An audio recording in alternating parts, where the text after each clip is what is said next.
Bonjour chers frères et sœurs, j'espère que vous allez bien. Je suis heureux de vous retrouver pour ensemble nous approcher de Dieu. Ensemble le louer, ensemble le célébrer, il en est digne. Le psaume 30 nous dit « Je t'exalte, ô Éternel, car tu m'as relevé. Tu n'as pas voulu que mes ennemis se réjouissent à mon sujet. Éternel mon Dieu, j'ai crié à toi et tu m'as guéri. » Éternel, tu as fait remonter mon âme du séjour des morts et tu m'as fait revivre loin de ceux qui descendent dans la fosse.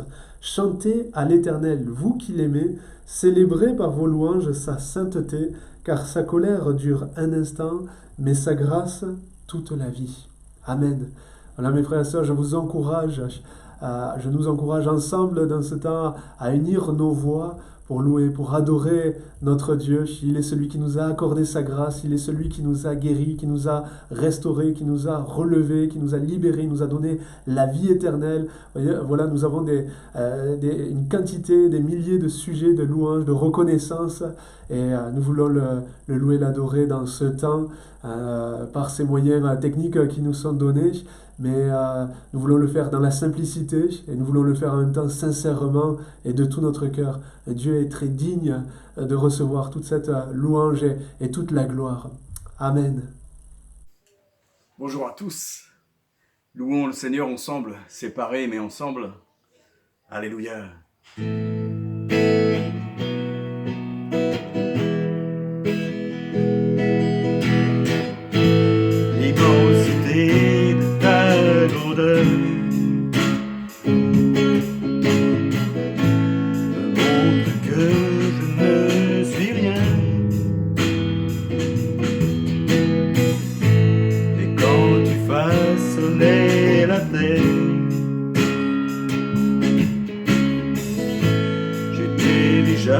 Près de ton cœur,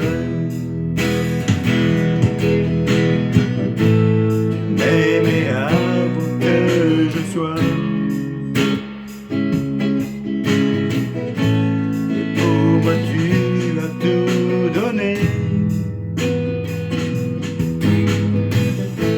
Toi seul pouvais me libérer.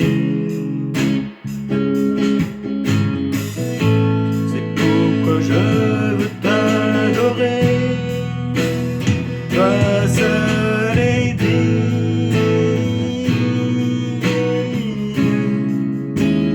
de recevoir louange et gloire pour l'éternité. Toi seul est digne, je veux recevoir pour l'éternité. Dans ta présence je me tiens, car tu as ce dont j'ai besoin. La joie, la vie et le bonheur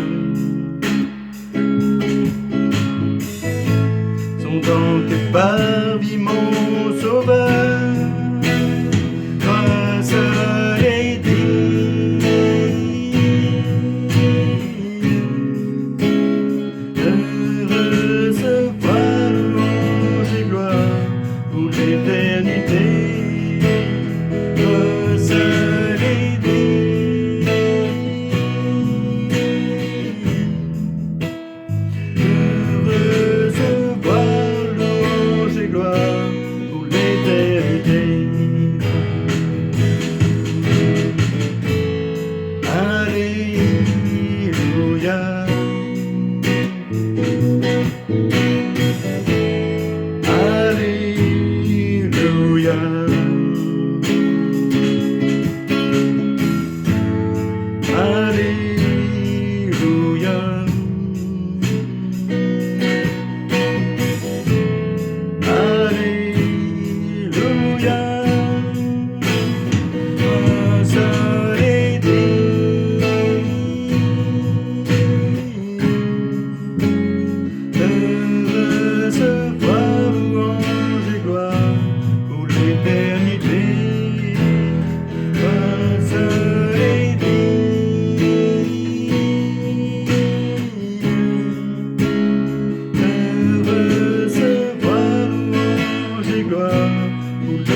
Seigneur vous bénisse.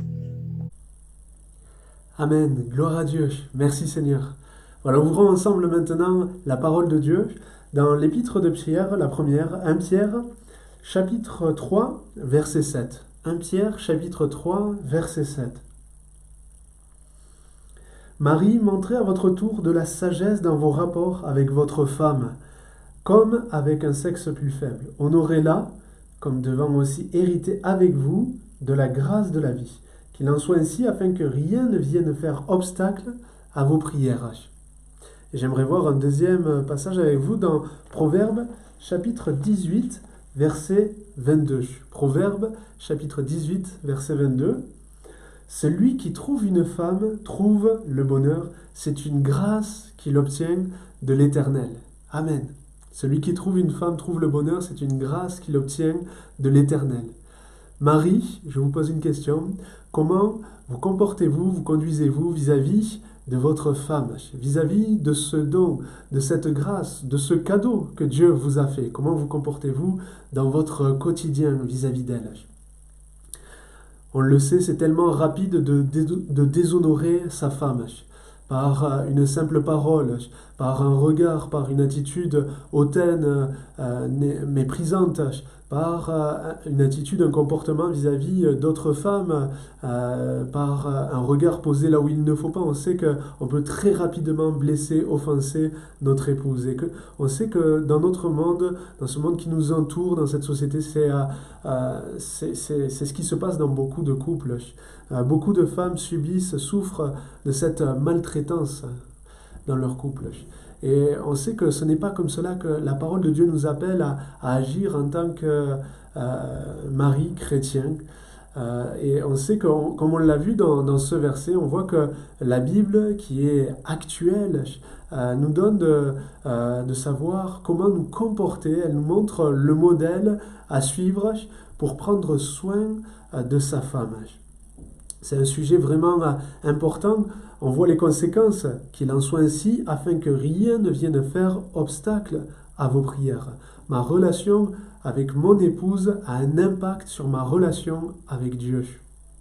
Alors Marie, je vous repose cette question. C'est peut-être à votre épouse que je devrais la poser, mais je nous la pose pour nous amener à réfléchir ensemble comment vous comportez-vous vis-à-vis de votre femme. Est-ce que vous appliquez chaque jour à l'honorer, en l'aimant, en la respectant, par vos paroles valorisantes, par des paroles encourageantes? Comment vous parlez de votre épouse? Comment vous lui parlez à elle? Comment vous parlez de votre épouse dans votre entourage, sur votre lieu de travail? Comment vous parlez de votre épouse? Est-ce que vous parlez d'elle? Est-ce que vous parlez en bien d'elle? Est-ce que vous aimez la vanter? Est-ce que vous appliquez à l'honorer par des marques d'attention pour lui montrer qu'elle compte pour vous, qu'elle a de la valeur à vos yeux? Votre épouse a de la valeur aux yeux de Dieu. C'est certain, sa parole, la Bible nous montre que Dieu nous a tant aimés, chacun d'entre nous, et il aime tant notre épouse comme il nous aime tant de la même manière. Ce verset dans 1 Pierre, chapitre 3, que nous avons vu, nous pouvons le comprendre qu'en tant que mari chrétien. Parce qu'il faut vraiment avoir été touché par Dieu, touché par son amour, sa grâce, et compris l'importance de sa parole pour bien prendre ce verset. Parce qu'aujourd'hui, il y en a plusieurs dans notre société qui crieraient au scandale en lisant un tel verset. Montrer de la sagesse dans vos rapports avec votre femme comme avec un sexe plus faible. Il y en a beaucoup qui seraient offusqués par cette parole, parce qu'ils ne la comprendraient pas. Mais parce que nous, on a été éclairés, on sait que la parole de Dieu, elle est bonne, elle est parfaite, elle n'est pas à discuter, mais qu'il nous faut savoir quand même rechercher le sens de ce qui nous est dit. Parce que même en tant que chrétien, il y a pu avoir aussi des versets qui ont été mal compris par certains hommes et qui leur ont donné parfois, qui se sont eux-mêmes donné certaines libertés, une certaine position dans leur couple vis-à-vis de leur femme, et ce qui a eu comme conséquence de mauvaises attitudes. Et donc c'est pour ça qu'il nous faut bien comprendre, même en tant que mari chrétien, il faut bien comprendre la parole de Dieu. Qu'est-ce que ça signifie, un sexe plus faible? Ça ne signifie pas que nos épouses sont inférieures à nous. Il est parlé là surtout sur le plan physique. On sait que l'homme est de constitution plus robuste. Parce qu'après, intellectuellement ou spirituellement, les femmes ne sont en rien inférieures aux hommes. Et puis on voit cette égalité dans ce verset vis-à-vis de la vie éternelle. Honorez-les, honorez Allah comme devant aussi hériter avec vous de la grâce de la vie. Vous voyez, il y a cette égalité vis-à-vis de la vie éternelle, du salut. Dieu ne fait pas de différence entre nous et notre femme vis-à-vis de la vie éternelle. Et c'est cette vision que nous devons avoir vis-à-vis de notre épouse par rapport au couple, une vision spirituelle. Prendre conscience que notre épouse est une âme que Dieu a rachetée, que Jésus-Christ a tant aimé, comme nous aussi il nous a tant aimé, mais il nous a tous tant aimé de la même manière, et il a tant aimé aussi notre femme qui marche à nos côtés, et qui est avec nous pour le travail auquel on est appelé, que ce soit dans des choses qui concernent notre travail ici-bas, séculier, mais dans aussi le travail auquel Dieu nous a appelés.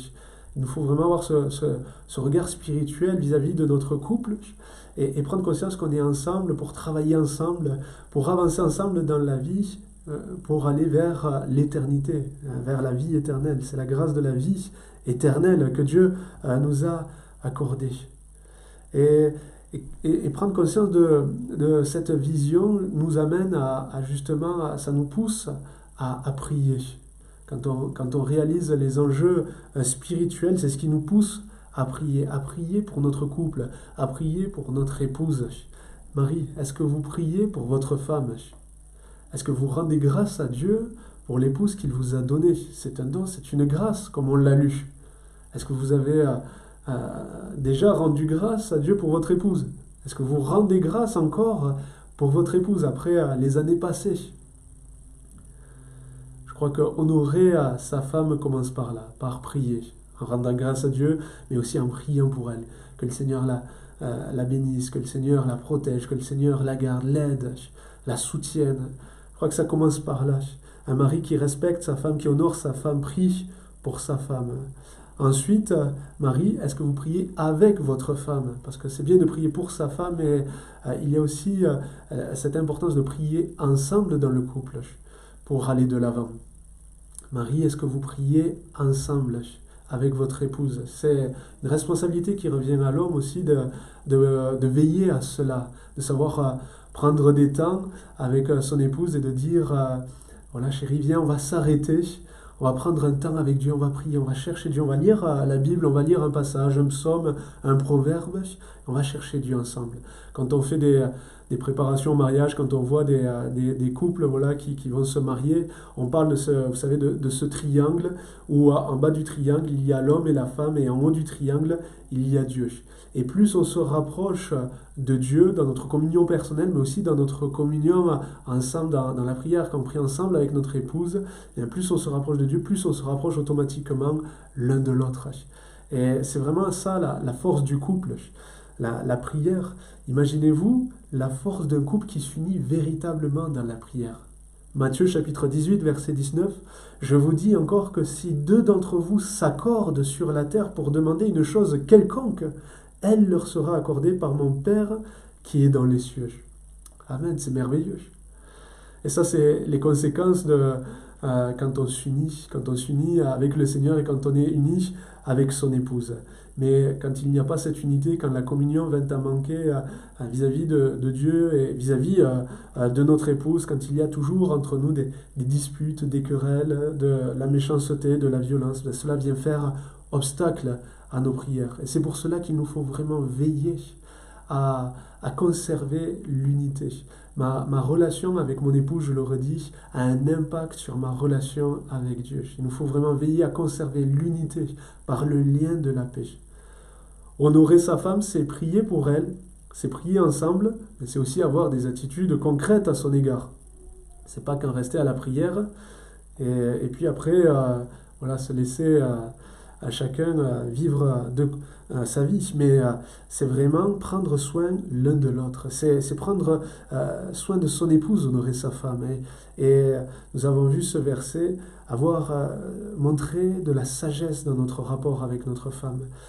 Il est dit de l'honorer. Une autre version dit Ayez beaucoup d'égards pour elles dans votre vie commune. Souvenez-vous qu'elles ont une nature plus fragile et plus délicate.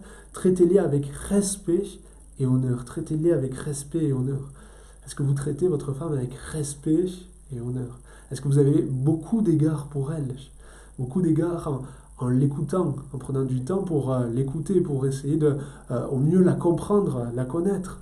Est-ce que vous avez beaucoup d'égards en prenant du temps avec elle, du temps de qualité? C'est ça, avoir beaucoup d'égards pour son épouse. Est-ce que vous avez beaucoup d'égards pour prendre soin d'elle, pour la protéger, pour la rassurer, pour aussi la servir? Parce que je crois que aussi l'homme est appelé à servir sa femme, à servir son épouse. On est appelé dans le couple à se servir mutuellement, mais l'homme est appelé à servir aussi et à servir son épouse. À l'exemple de Jésus-Christ, il est écrit à Marie, aimez votre femme comme Christ a aimé l'Église et s'est livré pour elle. Christ a aimé l'Église et s'est livré. Il a aimé l'épouse, l'Église, et s'est livré, il s'est donné. Et c'est comme cela aussi que Dieu nous appelle à aimer notre épouse, en nous livrant, en nous donnant, en nous abaissant, en nous humiliant, en servant, en faisant parfois ce qui peut nous déranger. Mais c'est de cette manière-là que notre couple ira de l'avant, sera vraiment protégé, gardé par Dieu, et que nous resterons dans l'unité et dans l'amour. Et que nous respecterons la parole de Dieu en honorant notre femme. C'est de cette manière-là, en nous appliquant, en ayant à avoir ces attitudes. Mais maintenant, comment honorer sa femme quand il n'y a plus de sentiments, quand il n'y a que de mauvais sentiments, quand il n'y a que de la méchanceté, quand il y a vraiment une distance qui s'est mise et quand il n'y a plus de communion, de communication, de partage? Comment réussir à mettre en pratique ce verset de honorer sa femme quand il n'y a pas de retour? Eh bien, c'est là où nous devons choisir de mettre la croix au centre de notre vie. Parce que quand on regarde, là encore, Jésus-Christ à la croix, il a aimé sans avoir de retour. Et il a réussi à avoir cet amour pour tous les hommes, malgré la méchanceté, malgré la violence, malgré le péché. Il a eu cet amour parce qu'il avait cette communion avec le Père. Et nous aussi, si, en tant que mari, et c'est valable aussi pour les femmes, si nous persévérons dans cette communion avec le Seigneur, si nous persévérons dans le lieu secret, en nous approchant de Dieu, en nous tenant près de Dieu, eh bien, Dieu mettra en nous ses sentiments et nous donnera la force d'aimer même quand il n'y a plus de retour, même quand on passe par des temps de désert dans le couple. Et vraiment, Marie, je vous encourage à faire cela. C'est ça, vivre la croix, mettre la croix au centre de notre vie, c'est choisir d'aimer même quand il n'y a plus d'amour. Et Dieu est celui qui amène, quand on fait cela, la réconciliation. Il est celui qui transforme les vies, transforme les cœurs. Quand on regarde, il y a ce verset dans Éphésiens chapitre 2, car il est notre paix. Jésus-Christ est notre paix. Lui qui des deux n'en a fait qu'un et qui a renversé le mur de séparation, l'inimitié. L'inimitié, c'est des sentiments vraiment hostiles, de forts sentiments de haine. Ayant anéanti par sa chair la loi des ordonnances, dans ses prescriptions, il a voulu créer en lui-même avec les deux un seul homme nouveau en établissant la paix et les réconcilier avec Dieu l'un et l'autre en un seul corps par la croix, en détruisant par elle l'inimitié. C'est par la croix qu'il y a eu cette union, cette unité de ces deux parties. Il est parlé ici des juifs et des non-juifs. Et on voit ce miracle dans le Nouveau Testament avec l'Église, où dans l'Église on retrouve les juifs, les non-juifs et plusieurs personnes de toute culture, de toute origine différentes, mais louer le même Dieu, le seul et unique véritable Dieu, le même Sauveur, Jésus-Christ, et voilà, servir ensemble. C'est vraiment un miracle. Et c'est parce qu'il y a eu la croix qu'il y a eu cette transformation. Et si c'est valable voilà, pour les juifs, les non-juifs, c'est encore valable aussi pour nous, dans un couple, quand il y a des sentiments de haine, quand il y a des sentiments d'inimitié, quand il y a vraiment une séparation, un mur de séparation qui s'est mis. C'est par la croix. C'est quand on choisit de mettre la croix au centre de notre vie que Dieu fait tomber ce mur. Et que Dieu fait des prodiges, que Dieu fait des miracles pour ramener les sentiments là où il n'y en a plus, pour ramener la réconciliation. Alors, Marie, je vous encourage à honorer Dieu en honorant sa parole et par conséquent en honorant votre femme. votre épouse, et en n'oubliant pas que votre épouse est un cadeau de Dieu. Vraiment, je vous encourage à honorer votre épouse, non pas un jour par an, mais tous les jours que Dieu vous donne de marcher ensemble ici-bas. Que Dieu vous bénisse. À très bientôt.